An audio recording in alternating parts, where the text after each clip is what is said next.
Pessoal, agora nós vamos falar sobre um tema que cai em 9 de cada 10 provas para delegado, não há dúvida, né? É o Pacto de São José da Costa Rica, a Convenção Americana sobre Direitos Humanos. E aí eu separei 2 blocos para nós conversarmos sobre esse assunto. É um assunto que merece a nossa atenção total. Vamos tentar destrinchar o maior número de dispositivos do Pacto de São José, falarmos sobre o seu histórico, falarmos sobre as pegadinhas constantes das provas, as pegadinhas mais recorrentes por parte dos examinadores e, claro, estabelecermos um comparativo entre Comissão e Corte Interamericana de Direitos Humanos, os órgãos, os mecanismos de proteção previstos no Pacto de São José.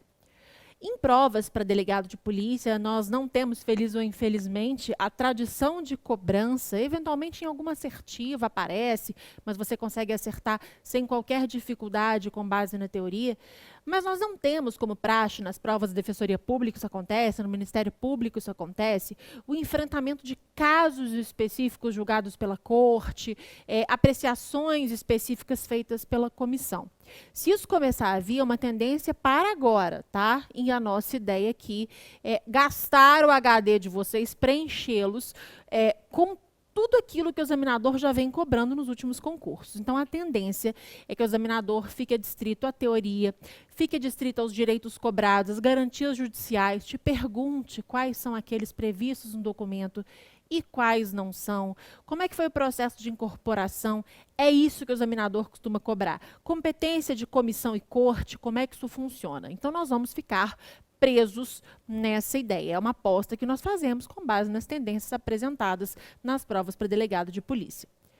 E quando a gente fala sobre Pacto de São José da Costa Rica, sobre Convenção Americana sobre Direitos Humanos, a primeira informação que tem que ser dada é que é um documento que faz parte do Sistema Interamericano de Proteção.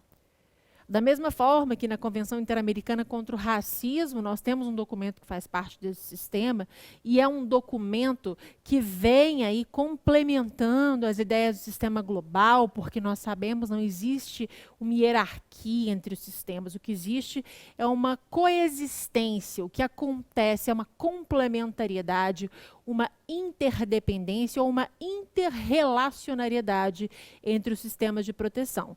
Sempre devemos utilizar a norma mais favorável ao ser humano.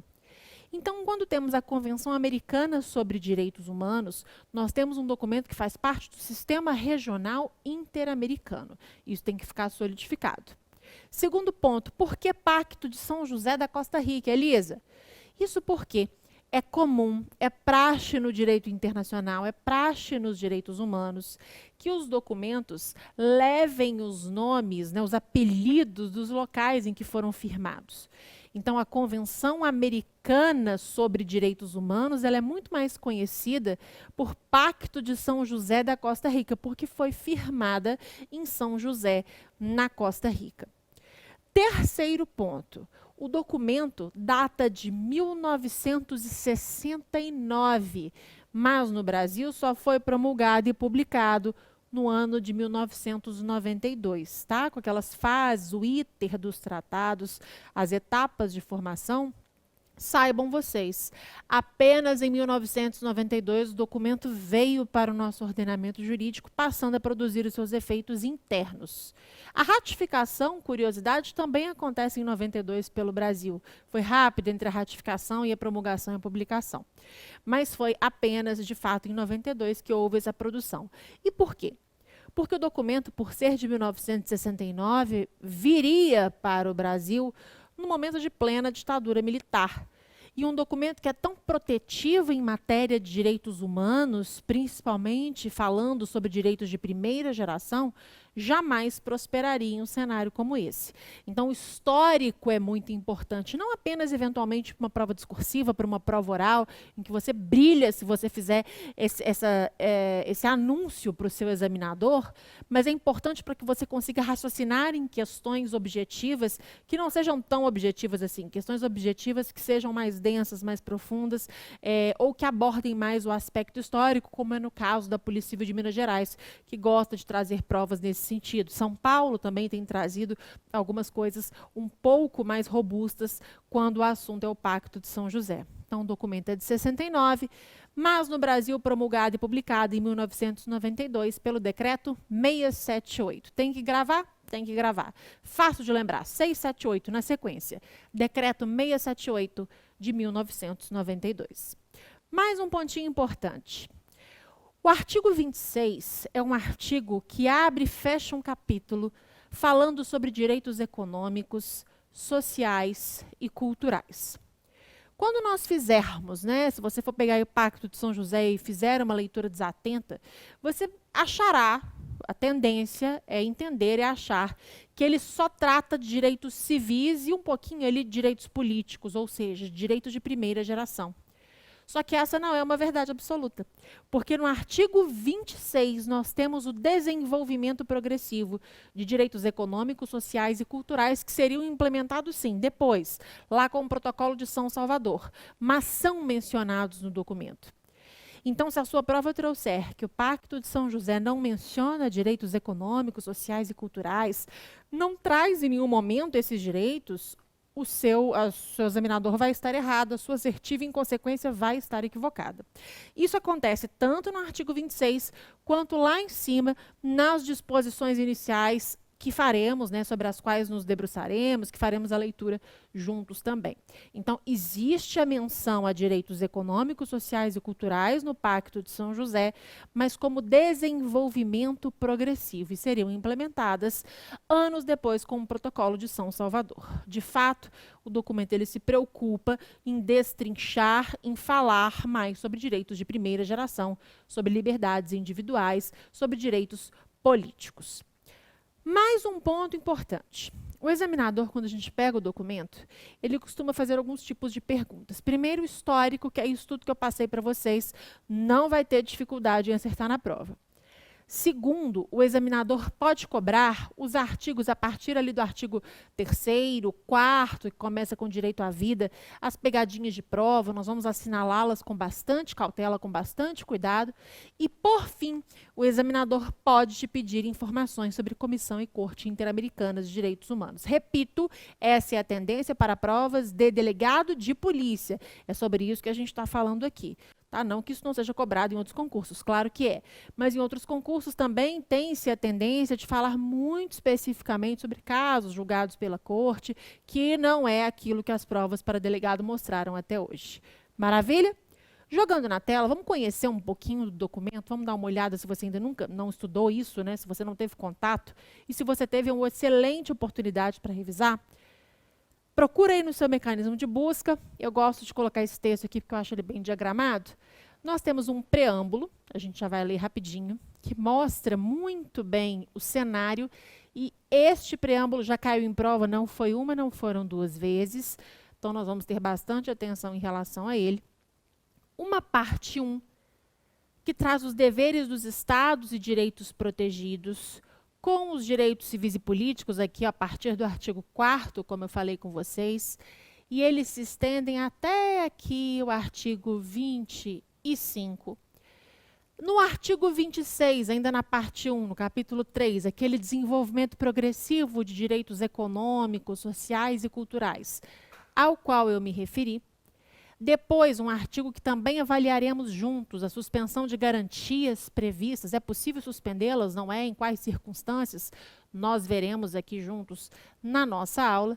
E aí, entramos numa parte 2, que são os meios da proteção, que é o outro grande bloco de questões que pode ser trazido na sua prova. Nos meios de proteção, nós temos os órgãos competentes, comissão e Corte Interamericana de Direitos Humanos. A comissão aqui, a partir do artigo 34, a sua composição, as suas funções, a sua competência, o seu processo, tudo direitinho. E a partir do artigo 52, a Corte Interamericana de Direitos Humanos, da mesma forma, né, em paralelo, organização, procedimento. Depois, temos as disposições comuns à comissão e corte.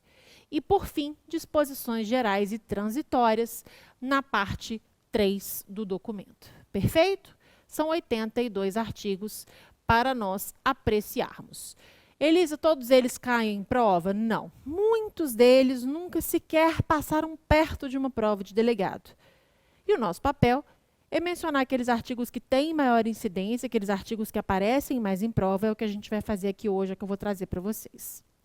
Antes, porém, de irmos aos artigos, é fundamental enfrentar esse preâmbulo, e eu vou mostrar para vocês o que já apareceu em prova dele aqui. Então, vamos lá. Convenção Americana sobre Direitos Humanos. Assinada, lembra das fases dos tratados? Assinada na Conferência Especializada Interamericana sobre Direitos Humanos, em São José, na Costa Rica, em 22 de novembro de 1969. Os Estados americanos signatários da presente convenção. Então, lembrando que é um documento do Sistema Interamericano. Reafirmando seu propósito de consolidar neste continente, dentro do quadro das instituições democráticas, um regime de liberdade pessoal e de justiça social, fundado no respeito dos direitos essenciais do homem, reconhecendo que os direitos essenciais do homem não derivam do fato de ser ele nacional de determinado Estado, mas sim do fato de ter como fundamento os atributos da pessoa humana, razão porque justifica uma proteção internacional de natureza convencional, coadjuvante ou complementar da que oferece o direito interno dos Estados americanos, ou seja, seria necessário um documento que tenha, que tivesse essa natureza de convenção para complementar aquilo que já houvesse de protetivo dentro de cada Estado. É essa a ideia desse parágrafo 2º aqui. Considerando que esses princípios, isso foi questão de prova, então presta atenção em que documentos, o Pacto de São José se baseia primordialmente.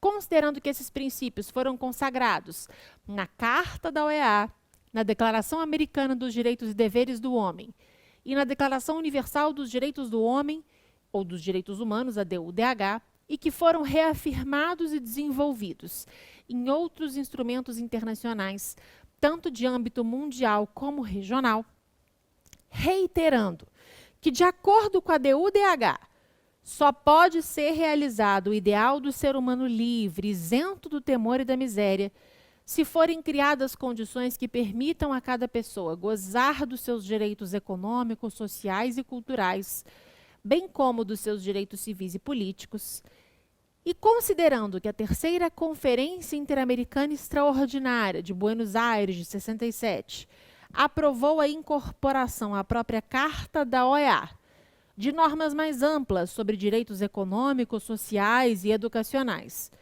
e resolveu que uma Convenção Interamericana sobre Direitos Humanos determinasse a estrutura, competência e processo dos órgãos encarregados dessa matéria, convieram no seguinte. Então, vocês já viram a inspiração, quais foram os documentos nos quais, primordialmente, o Pacto de São José se baseia. Anota aí, a Carta da OEA, a Declaração Americana dos Direitos e Deveres do Homem e a DUDH, Declaração Universal dos Direitos do Homem. Salvo engano, não sei se foi Goiás ou se foi São Paulo, houve uma questão de múltipla escolha, e uma das últimas alternativas, acho que a DOAE, houve a proposição de que o Estatuto de Roma seria um instrumento, seria um documento que serviu de base para o Pacto de São José. Mentira, tá? Então, são esses 3 documentos que nós colocamos aqui. E outra questão de prova versa sobre aquela ideia do artigo 26 do desenvolvimento progressivo de direitos econômicos, sociais e culturais que falei para vocês. Esses direitos econômicos, sociais e culturais, eles aparecem tanto no artigo 26 quanto no preâmbulo do Pacto de São José da Costa Rica. Então, eles não são negligenciados pelo Pacto de São José, não. Eles ali estão, mas a ideia é que haja instrumentos de desenvolvimento progressivo. Repito, o Protocolo de São Salvador. Maravilha? Jogando na tela.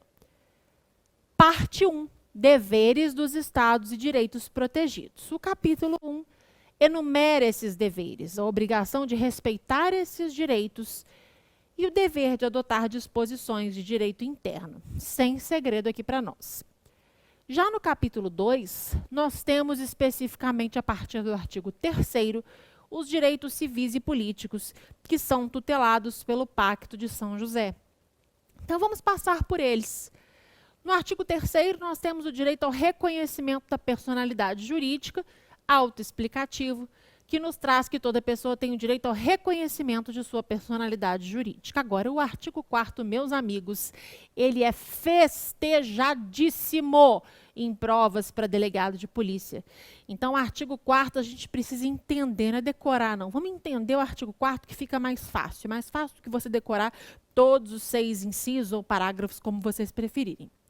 O direito à vida, ele é consagrado no Pacto de São José da Costa Rica desde a concepção ou nascimento? A primeira pergunta que o examinador pode trazer. E você vai responder sem medo. O direito à vida, ele é consagrado, ele é protegido pelo Pacto de São José da Costa Rica desde a concepção. Toda pessoa tem direito de que se respeite a sua vida e esse direito ele deve ser protegido, em geral, desde o momento da concepção, sendo que ninguém pode ter sua vida privada arbitrariamente. Esse já é o dispositivo previsto lá no artigo 4º, parágrafo, ou inciso ou item 1. Outra pergunta que eu te faço: o Pacto de São José da Costa Rica admite pena de morte? A resposta é positiva. Existe a previsibilidade da pena de morte no Pacto de São José da Costa Rica, mas com condições muito limitadas. A primeira delas, a primeira coisa que você precisa saber, é que se um Estado já tiver abolido do seu ordenamento jurídico a pena de morte, com ela ele não poderá retornar nem mesmo por força do poder constituinte originário. E por que isso? Porque veda-se o retrocesso em matéria de direitos humanos. Vamos sempre nos apoiar naquela teoria, naquela doutrina, naquela ideia dos primeiros encontros. Veda-se o retrocesso em matéria de direitos humanos. Não é possível retroceder, retornar a um estágio necessariamente mais gravoso ou menos protetivo, quando a gente fala sobre direitos humanos. Apenas avançar, apenas caminhar, apenas robustecer os direitos já alcançados. Perfeito? Então, apesar de haver a previsibilidade da pena de morte no Pacto de São José da Costa Rica, nos estados que já a tiverem abolido, não é possível com ela retornar. Elisa, e nos estados que não a tiverem abolido, quais são as condições para a sua imposição, para a sua aplicação? Primeiro, um limite etário. Aquelas pessoas que no momento do fato tiverem menos de, o examinador pode trazer 18 e pode trazer 21 anos como opções. E lá no outro extremo, ele pode trazer 60 e 70. Não vamos errar isso nunca mais, tá? Aqueles que no momento do fato tiverem menos de 18 anos ou mais de 70 anos, não poderão ter a eles a pena de morte imposta. Então, praticou determinado fato que, segundo a legislação interna daquele estado, seria punível, né, com a pena de morte, se essa pessoa, segundo o Pacto de São José da Costa Rica, se aquela pessoa tiver menos de 18 anos no momento do fato, não poderá ser a pena de morte um instrumento utilizado. Da mesma maneira, se aquela pessoa tiver mais de 70, não é 60, cuidado, mais de 70 anos, também a pena de morte não pode ser imposta. As mulheres em estado de gravidez. As mulheres em estado de gravidez não podem ter a pena de morte a elas aplicada. E cuidado com os verbos aqui, eles não foram em vão. Porque imposição é diferente de aplicação. Imposição é decretação, condeno fulano a pena de morte. Agora, a aplicação é a execução de fato, a morte daquela pessoa provocada legitimamente pelo Estado, ainda que seja. Então, enquanto perdurar o estado de gravidez daquela mulher, ela não poderá ser morta. Por quê? Porque o Pacto de São José da Costa Rica protege o direito à vida desde a concepção. Tem tudo uma lógica, tem toda uma razão de ser. Então, aquela mulher, em tese, poderá ela ter a pena de morte imposta. Ela pode ser condenada, enquanto grávida, à pena de morte, mas não poderá haver aplicação dessa sentença de morte enquanto grávida ela estiver. Outro ponto que é muito cobrado em provas, e talvez o mais quando a gente fala sobre direito à vida. A pena de morte, ela não poderá ser imposta, pode nem ser aplicada, no caso, a delitos políticos ou conexos a delitos políticos. Então, a pena de morte, segundo o Pacto de São José, não pode ser aplicada a delitos políticos ou conexos. Vamos além. O básico, na verdade, não é nem além, o pressuposto da gente entender, para a gente entender a pena de morte. A pena de morte para o Pacto de São José, ela só pode, naqueles países que ainda não a tiverem abolido, ela só pode acontecer, ela só pode ser utilizada naqueles crimes considerados mais graves, por força de sentença penal condenatória transitada em julgado, aplicada por um tribunal competente, em conformidade com a lei daquele estado. Então, né, depois de tudo aquilo verificado, aí sim a pena de morte poderia ser uma alternativa naqueles estados que ainda a propuserem. Mais um ponto para a gente fechar a análise do direito à vida. Qualquer condenado à morte, ou todo condenado à morte, tem o direito a solicitar anistia, indulto ou comutação da pena. Em todos os casos, enquanto estiver pendente de análise, a sentença da morte não poderá ser executada. Por óbvio, senão não faria nenhum sentido a legislação prever, o Pacto de São José prever a possibilidade dessa comutação da pena, da anistia, do indulto aqui no artigo 4º, tá? Então, lembrem-se que o direito à vida talvez seja o direito mais cobrado dentro do Pacto de São José quando nós falamos em concursos para delegado. Agora, tem outros artigos que vêm aparecendo com muita força, principalmente nos últimos 3 anos.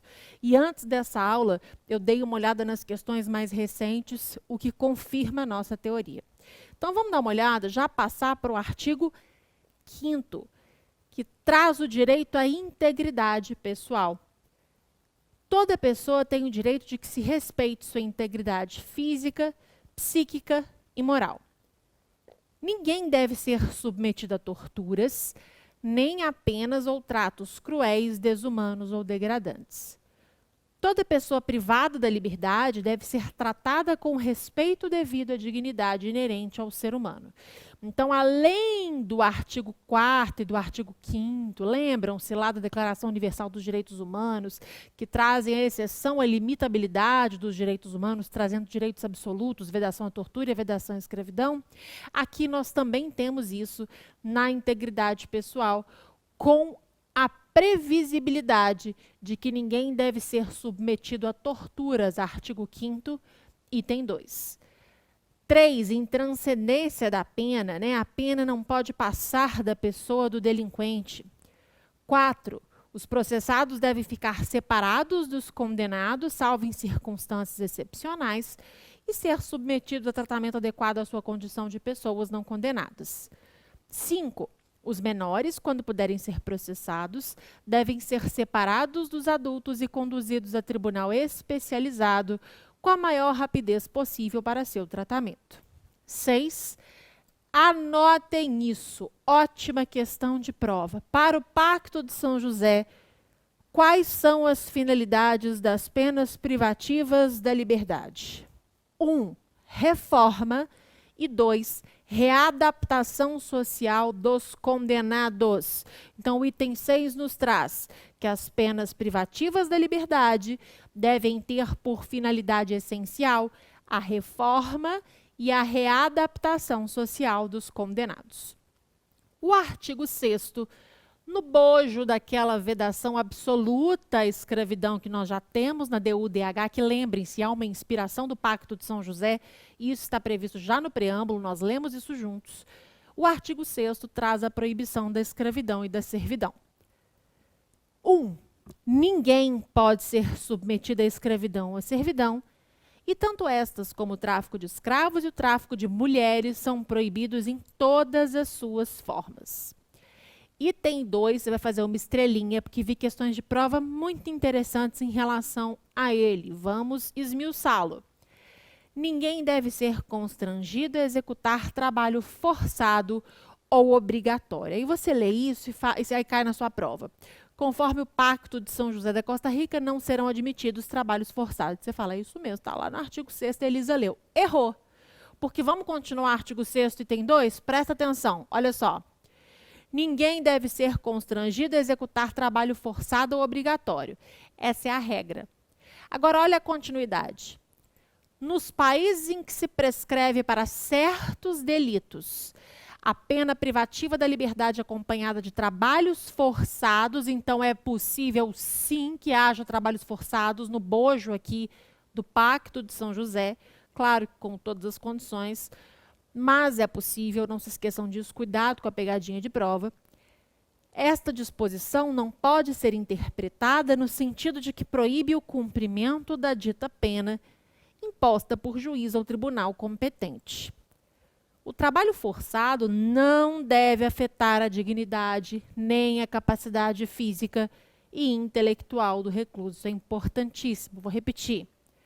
O trabalho forçado não deve afetar a dignidade nem a capacidade física e intelectual do recluso. Elisa, para o Pacto de São José da Costa Rica, portanto, que são trabalhos forçados ou obrigatórios? O pacto faz o contrário. Ele nos diz o que não são trabalhos forçados ou obrigatórios. Isso está no item 3 do artigo 6º. Não constituem trabalhos forçados ou obrigatórios para os efeitos deste artigo. A. Os trabalhos ou serviços normalmente exigidos de pessoa reclusa em cumprimento de sentença ou resolução formal expedida pela autoridade judiciária competente. Tais trabalhos ou serviços devem ser executados sob a vigilância e controle das autoridades públicas e os indivíduos que os executarem não devem ser postos à disposição de particulares, companhias ou pessoas jurídicas de caráter privado, por óbvio, né? B. O serviço militar. E nos países onde se admite a isenção por motivos de consciência, escusa de consciência, né? O serviço nacional que a lei estabelecer em lugar daquele. C. O serviço imposto em casos de perigo ou calamidade que ameace a existência ou bem-estar da comunidade. E D. O trabalho ou serviço que faça parte das obrigações cívicas normais. Artigo 7 também, ou 7º, também numa crescente em provas. Então, vamos terminar esse bloco com o artigo 7º. Direito à liberdade pessoal. Pressuposto básico. Toda pessoa tem direito à liberdade e à segurança pessoais. 2. Ninguém pode ser privado de sua liberdade física, salvo pelas causas e nas condições previamente fixadas pelas constituições políticas dos Estados-partes ou pelas leis de acordo com elas promulgadas. Cuidado com o item 3. Parece bobo, mas se cair em prova pega muito candidato bom. Ninguém pode ser submetido à detenção ou encarceramento arbitrário. Se a prova trouxer que, segundo o Pacto de São José da Costa Rica, ninguém pode ser submetido à detenção ou encarceramento, está errado. Tem que haver o arbitrários aqui junto, tá? Cuidado. 4. Olha a nota de culpa que a gente conhece do flagrante, do auto de prisão em flagrante delito, que vocês vão fazer muito. Toda pessoa detida ou retida deve ser informada das razões da sua detenção e notificada sem demora da acusação ou acusações formuladas contra ela. No artigo 5º, no item 5 e no item 6 do artigo 7º, nós temos aqui um ótimo substrato para as audiências de custódia, né, de 2015, lá pelo nosso CNJ. Olha o item 5.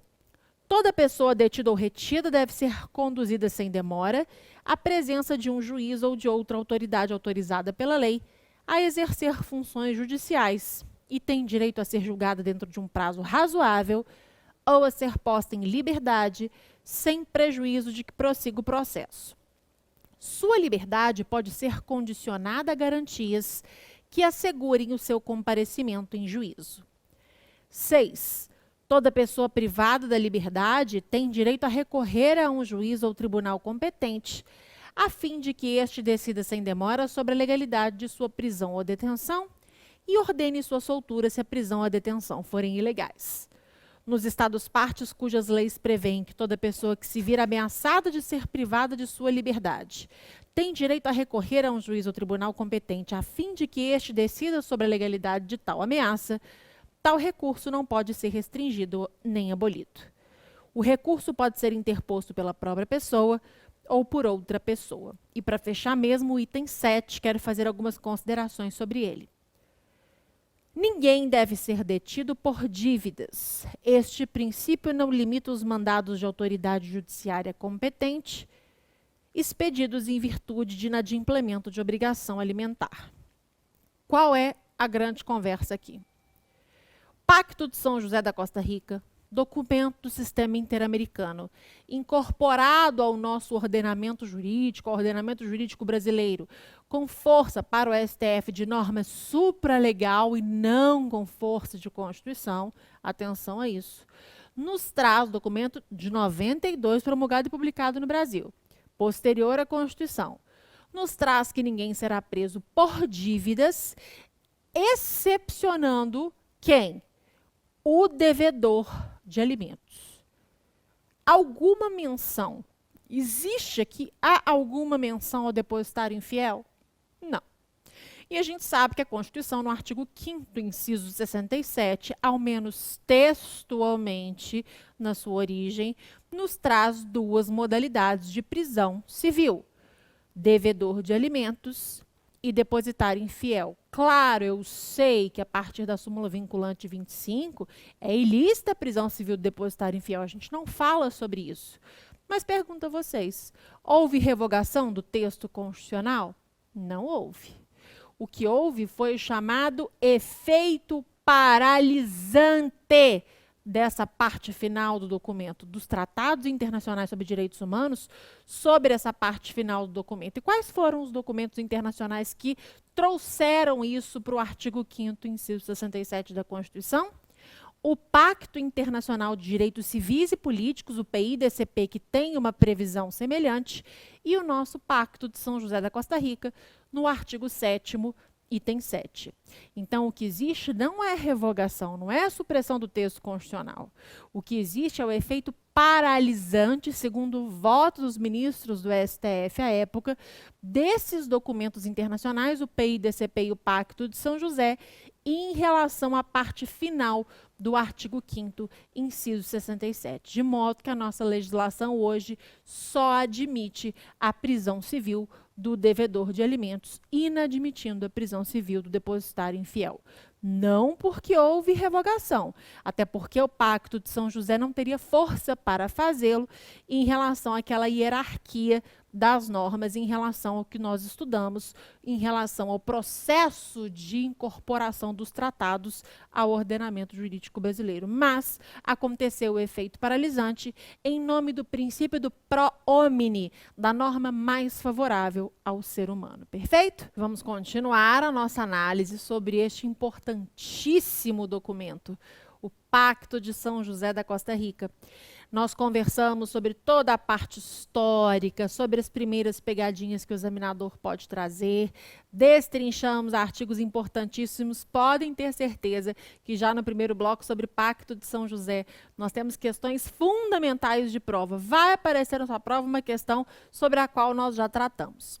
E a partir de agora, a gente continua com o artigo 8º, as garantias judiciais, que não eram muito festejadas nos concursos, mas nos últimos 2 ou 3 anos têm aparecido bastante nas provas, então nós vamos ficar bastante aqui no artigo 8º, com muita atenção.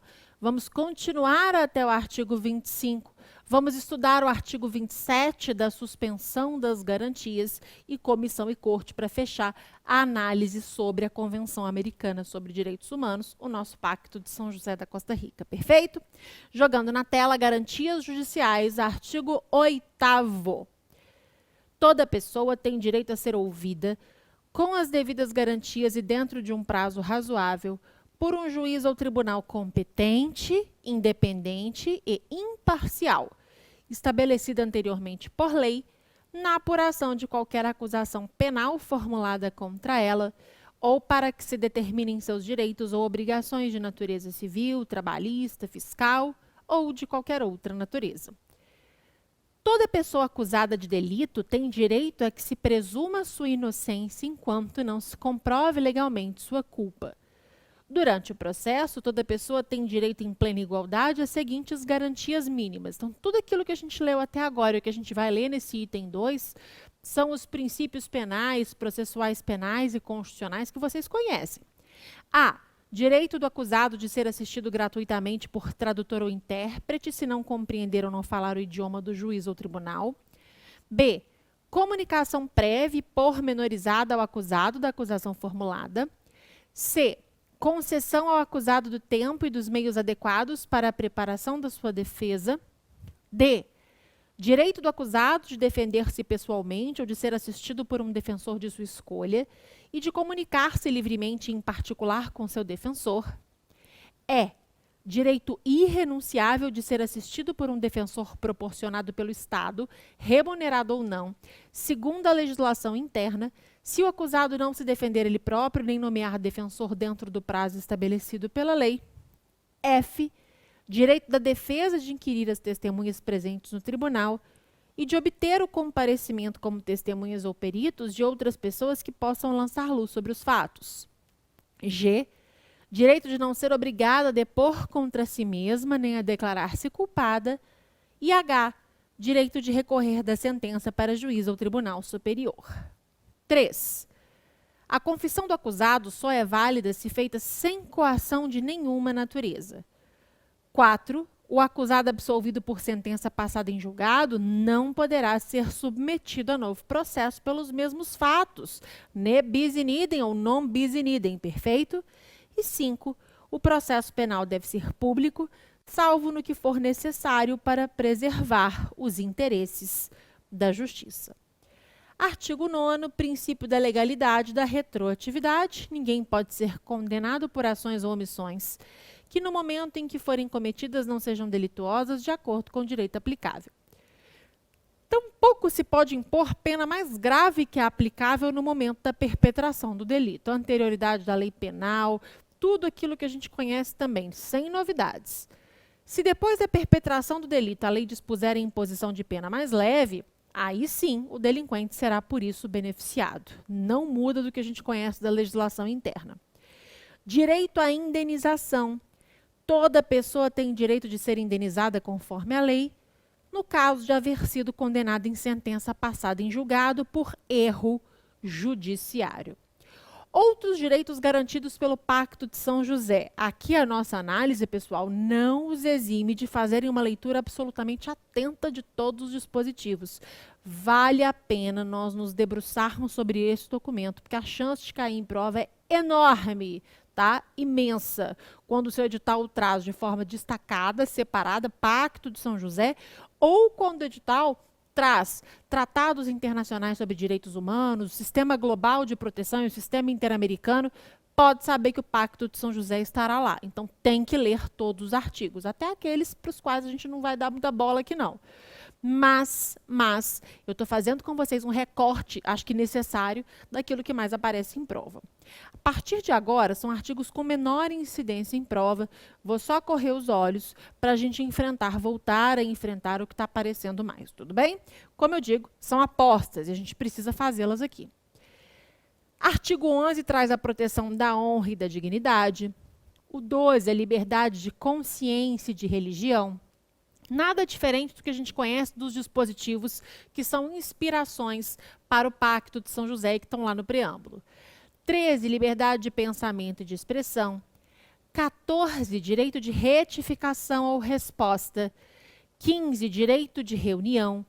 16, a liberdade de associação, lembrando que o direito de reunião ele é mais instantâneo, né? Enquanto a liberdade de associação ela é mais duradoura. Artigo 17, proteção da família. 18, direito ao nome. 19, direitos da criança. 20, direito à nacionalidade. Atenção ao artigo 20, ao item 3. A ninguém se deve privar arbitrariamente de sua nacionalidade, nem do direito de mudá-la. Isso apareceu em prova, não me lembro qual especificamente, mas de forma um pouco recente, então vamos ter cuidado. Artigo 21, direito à propriedade privada.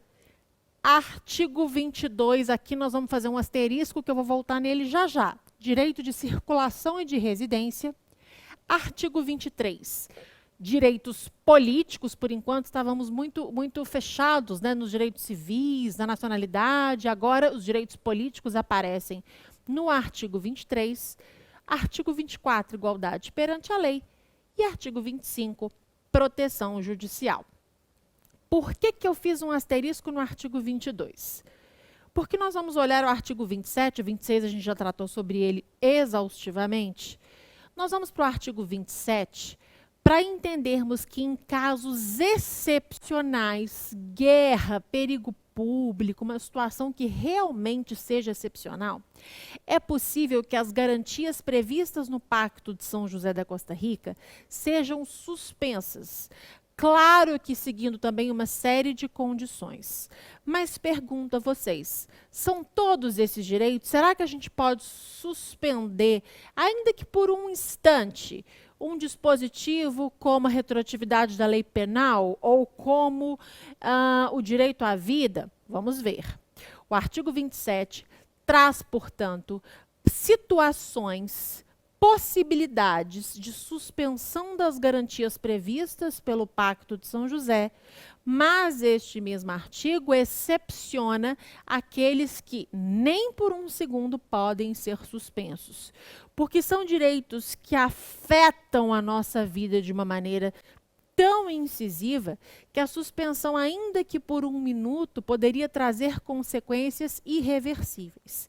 E aí eu fiz o link com o artigo 22, porque lá no artigo 22, que fala sobre o direito de circulação, de residência, temos o exemplo de um dos direitos que pode sim ser suspenso em situações excepcionais, como nós tivemos algumas limitações na época mais crítica, né, da pandemia.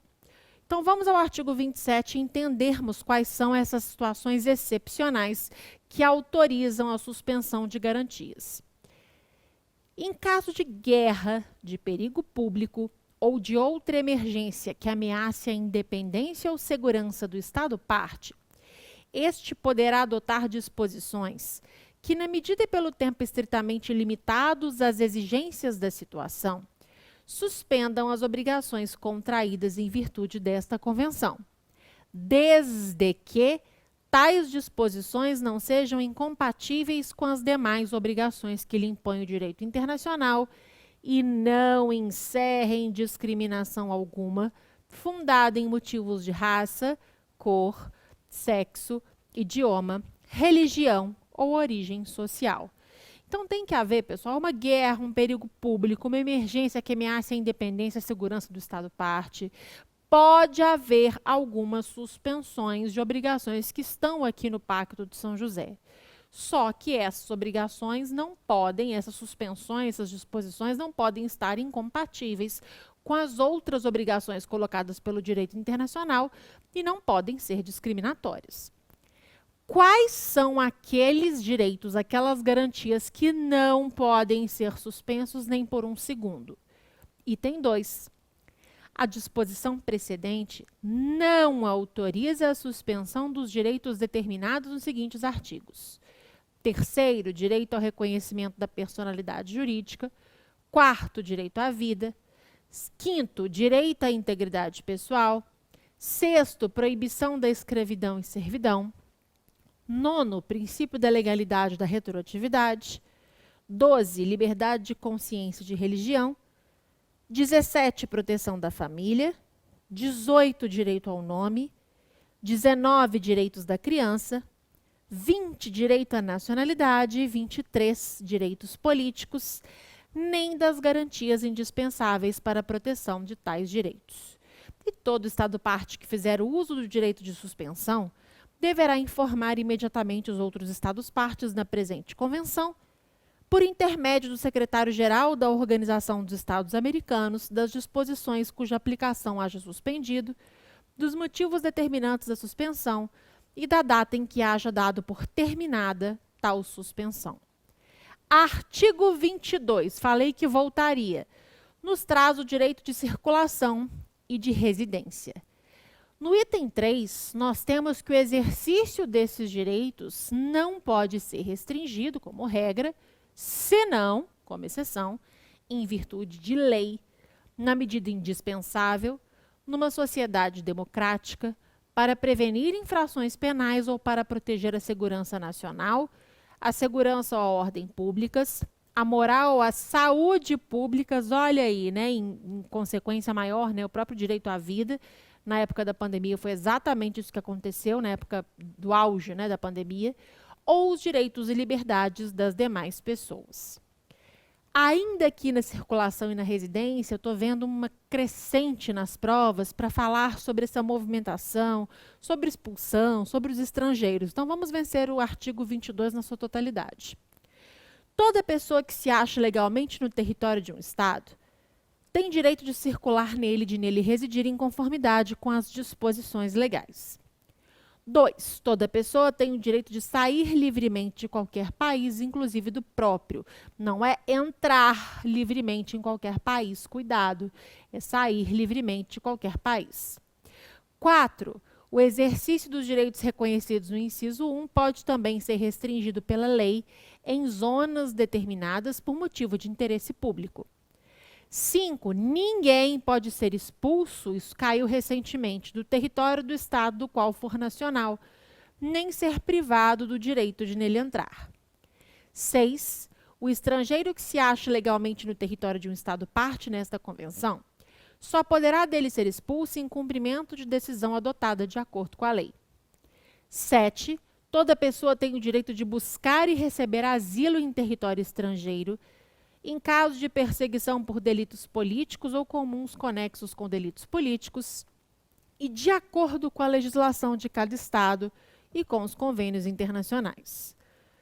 8. Em nenhum caso, isso caiu também, atenção, o estrangeiro pode ser expulso ou entregue a outro país, seja ou não de origem, onde seu direito à vida ou à liberdade pessoal esteja em risco de violação por causa da sua raça, nacionalidade, religião, condição social ou suas opiniões políticas. Então, se houver, né, a percepção por aquele Estado de que aquele estrangeiro se entregue a determinado Estado poderá sofrer essas violações, não poderá haver essa expulsão, essa entrega, tá? Cuidado com isso.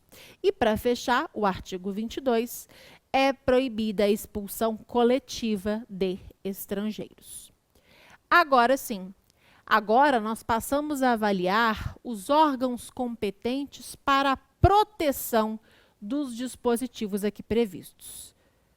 A partir do momento em que os estados se propõem a fazer parte, por isso estados partes, né, que é o termo, se propõem a fazer parte do Pacto de São José, eles pegam o combo, né? Eles se propõem a atender os requisitos ali previstos, a se pautar, a pautar as suas condutas, a sua legislação, o atendimento aos seus cidadãos, às pessoas que ali circulam, nos moldes do colocado pelo Pacto de São José. Pode ser que, eventualmente, haja violações, né? Existam denúncias, queixas sobre violações ocorridas nesses territórios. Para isso, existem mecanismos de proteção, de fiscalização, que são 2 no caso do Pacto de São José. A Comissão Interamericana e a Corte Interamericana de Direitos Humanos. Então, temos a Convenção Americana, que é o documento, que é o Pacto de São José, e como meios de proteção, a Comissão Interamericana de Direitos Humanos e a Corte Interamericana de Direitos Humanos. Já vamos estabelecer um paralelo entre comissão e corte. A comissão, só para trazer uma ideia, é uma turma mais do deixa disso, tem uma função mais administrativa, a gente vai dar uma olhada no artigo que fala sobre as funções, mas tem uma ideia mais administrativa, de vamos solucionar o conflito numa escala diferenciada, para que a gente não tenha que recorrer à corte, né, que como uma corte tem um caráter jurisdicional, contencioso, né, jurisdicional, consultivo também, mas jurisdicional, ok, tá? Essa é a ideia. A comissão, ela é composta por 7 membros, e esses membros são chamados comissários. Vamos fazer já o paralelo com a corte para você gravar melhor. A corte, ela também é composta por 7 membros. Esses membros são chamados juízes, e embora sejam 7 os juízes, o quórum para deliberação é de 5 juízes. Então, nós temos 7 comissários e 7 juízes. Só que o quórum para que haja deliberação da corte é de 5 juízes. Tanto os comissários quanto os juízes exercem as suas funções a título pessoal. Significa dizer que ali eles estão não para representarem os interesses dos estados proponentes, não. Dos estados que fizeram as suas indicações, não, em absoluto.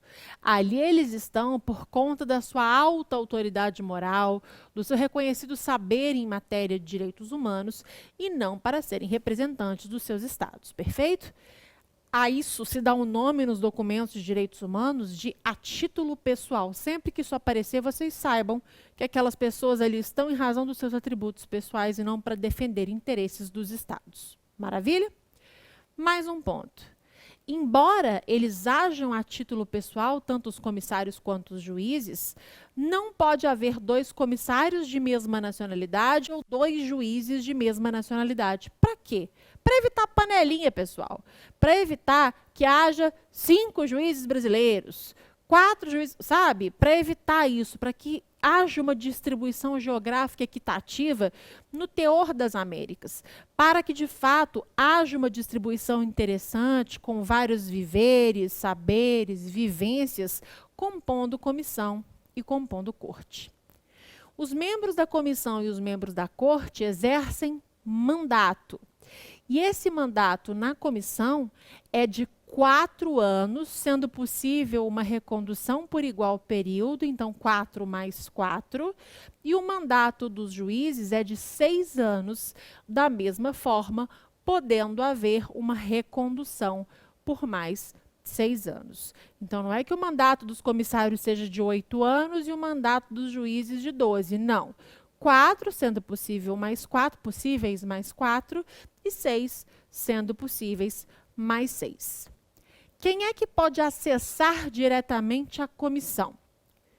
Tem um dispositivo lá da Convenção Interamericana contra o Racismo que menciona a Comissão Interamericana de Direitos Humanos, lá no artigo 15, e que fala que qualquer pessoa, grupo de pessoas ou entidade não governamental, desde que legalmente reconhecida em um dos estados da OEA, pode apresentar petições, né, que contenham denúncias ou queixas de violações.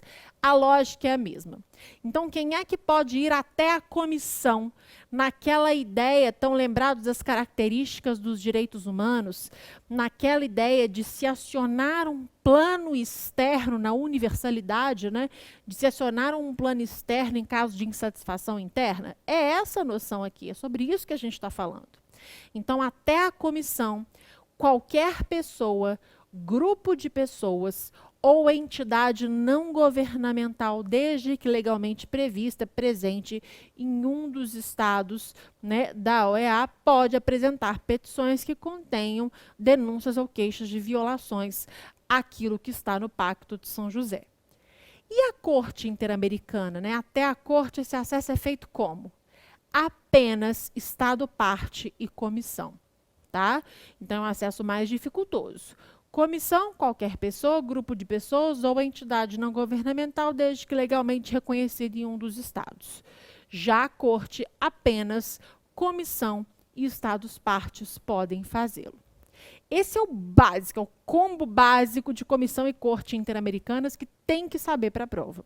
Agora, eu quero pescar alguns detalhes no texto com vocês, a exemplo das funções da comissão interamericana que vem aparecendo em prova com maior incidência, a exemplo de dispositivos que falem que a Corte Interamericana de Direitos Humanos prolata sentenças que são definitivas, que são inapeláveis. Lembrem-se disso, as sentenças da Corte são definitivas e inapeláveis. Tá? Embora possa haver algum pedido de esclarecimento, como se fosse embargo de declaração, uns pedidos de esclarecimento ali à Corte, mas a sentença é definitiva e inapelável. Quero pescar aí alguns dispositivos que podem ser bem valiosos para a sua prova. Vem comigo jogar lá na tela.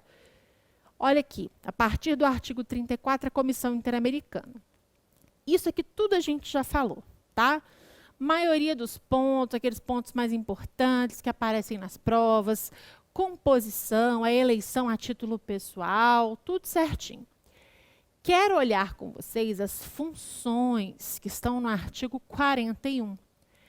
A comissão tem a função principal. O que faz a comissão, afinal? Tem a função principal de promover a observância e a defesa dos direitos humanos e, no exercício do seu mandato, tem as seguintes funções e atribuições. A. estimular a consciência dos direitos humanos nos povos da América. B. Formular recomendações aos governos dos Estados-membros, quando considerar conveniente, no sentido de que adotem medidas progressivas em prol dos direitos humanos no âmbito de suas leis internas e seus preceitos constitucionais, bem como disposições apropriadas para promover o devido respeito a esses direitos. C. Preparar os estudos ou relatórios que considerar convenientes para o desempenho de suas funções. D. Solicitar aos governos dos Estados-membros que lhe proporcionem informações sobre as medidas que adotarem em matéria de direitos humanos. Então, o que você está fazendo aí, Estado, em relação a direitos humanos? Quais as medidas que foram adotadas? Fiscalizar mesmo, né? E. Atender às consultas que, por meio da Secretaria-Geral da OEA, lhe formularem os Estados-membros sobre questões relacionadas com os direitos humanos e, dentro de suas possibilidades, prestar-lhes o assessoramento que eles lhe solicitarem. F. Atuar com respeito às petições e outras comunicações no exercício de sua autoridade, de conformidade com o disposto nos artigos 44 a 51 desta Convenção. E G, importantíssimo, apresentar um relatório anual à Assembleia Geral da OEA. Então, a comissão por ano apresenta um relatório, um grande relatório, né, a respeito das suas atividades, das questões que foram mais palpitantes em relação àquele ano. Competência, artigo 44, aquilo que eu falei com vocês de acesso, guardem o artigo 44, porque ele é muito importante em prova, quem é que pode ir até a Comissão Interamericana. E esse artigo 45, embora tenha uma redação muito ruim, ele também é importante, vamos tentar traduzir esse item 1 para vocês. Todo Estado parte pode, no momento do depósito do instrumento de ratificação desta Convenção, ou de adesão a ela, ou em qualquer momento posterior, declarar que reconhece a competência da comissão para receber e examinar as comunicações em que um Estado-parte alegue haver outro Estado-parte incorrido em violações dos direitos humanos estabelecidos nesta convenção. Parece confuso, né? Mas deixa eu tentar traduzir para vocês. A partir do momento do depósito do instrumento de ratificação, lembra das fases dos tratados? Do depósito do instrumento de ratificação da Convenção Americana sobre Direitos Humanos, todo Estado parte pode, a partir deste momento, eu falei, ou em qualquer momento posterior, se é a partir desse momento, dali para frente, ok? Dizer que reconhece a competência da comissão para analisar essas denúncias ou queixas de violação. Então, o Estado ele tem que declarar que reconhece a competência da comissão para fazer essa análise, ok? Já adianto a vocês que na Corte da mesma forma, que para que haja, né, atuação da Corte, para julgar um caso, por exemplo, né, de determinado Estado, deve haver a anuência desse Estado, que é manifestada a partir do momento do depósito do instrumento de ratificação. Em relação à Corte, o Brasil fez isso? Fez por meio do Decreto Legislativo 89. Estou frisando isso por quê? Porque já caiu em prova. A banca foi FUMARC, Minas Gerais. Tá? Estou fazendo esses recortes porque, em relação ao Pacto de São José, a FUMARC ela é bem enjoadinha, ela traz pontos bem específicos, então essa é uma questão de prova que pegou muito candidato que dominava a matéria, mas que, eventualmente, não sabia desse Decreto Legislativo 89. Tudo bem? Jogando na tela, continuando. Artigo 46, aqui os requisitos de admissibilidade. Vamos ler porque isso também aparece em prova. Para que uma petição ou comunicação apresentada de acordo com o procedimento ali que a gente falou, seja admitido pela comissão, será necessário, primeiro, né, que hajam sido interpostos e esgotados recursos da jurisdição interna, de acordo com os princípios de direito internacional geralmente reconhecidos. 2. B. Que seja apresentada dentro do prazo de 6 meses, a partir da data em que o presumido prejudicado em seus direitos tenha sido notificado da decisão definitiva. C. Que a matéria da petição ou comunicação não esteja pendente de outro processo de solução internacional. D. Que, no caso do artigo 44, a petição contenha nome, nacionalidade, profissão, domicílio e assinatura da pessoa ou pessoas ou do representante legal da entidade que submeter a petição, lembrando que esse esgotamento, né, da interposição dos recursos da jurisdição interna, essa regra não vai valer Quando, e essa admissibilidade aqui no prazo, né, de 6 meses, quando é que isso é excepcionado? A, quando não existir, por óbvio, na legislação interna do Estado de que se tratar o devido processo legal para proteção do direito ou direitos que se alegue sido violados. B, não se houver permitido ao presumido prejudicado em seus direitos o acesso aos recursos da jurisdição interna, então isso foi obstado, ou houver sido ele impedido de esgotá-los.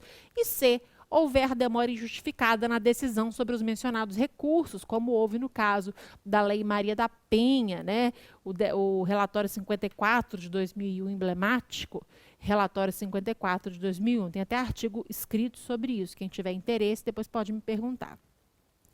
Que mais? O processo está a partir do artigo 48, vale a pena dar uma lida.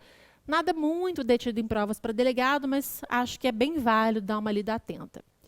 A partir do artigo 52, começa a se falar sobre corte. Tudo que está aqui a gente já falou também, né? Os pontos que são dignos aqui de nota para a nossa prova. O acesso, como é que isso é feito, a possibilidade, né, da qualidade de juiz ad hoc, que está no artigo 55. Dá uma olhadinha, não costuma cair, mas vale a pena correr os olhos aqui nos itens de 1 a 5. O quórum que eu falei para vocês. O artigo 57, que nos traz que a comissão comparecerá em todos os casos perante a corte. A organização interna, com o secretário para a corte. Competência em funções. Somente os Estados partes e a comissão têm direito de submeter caso à decisão da corte. Já falamos sobre isso. O paralelismo do artigo 62 com aquilo que já foi dito, a necessidade do Estado parte, a possibilidade, melhor dizendo, dele, a partir do momento do depósito do instrumento de ratificação, de reconhecer a competência da corte, a competência contenciosa dessa corte, lembrando que a corte tem uma dupla função, um caráter dúplice ou ambivalente. A corte, ela tem tanto a competência consultiva, de emissão de pareceres, de consultas que a ela são formuladas, quanto à competência jurisdicional ou contenciosa. A competência princípio de todas as cortes, julgamento, né, análise e julgamento. Lembrando que nessa competência jurisdicional, contenciosa, é necessário que o Estado parte faça aquela manifestação a partir do momento do depósito do seu instrumento de ratificação.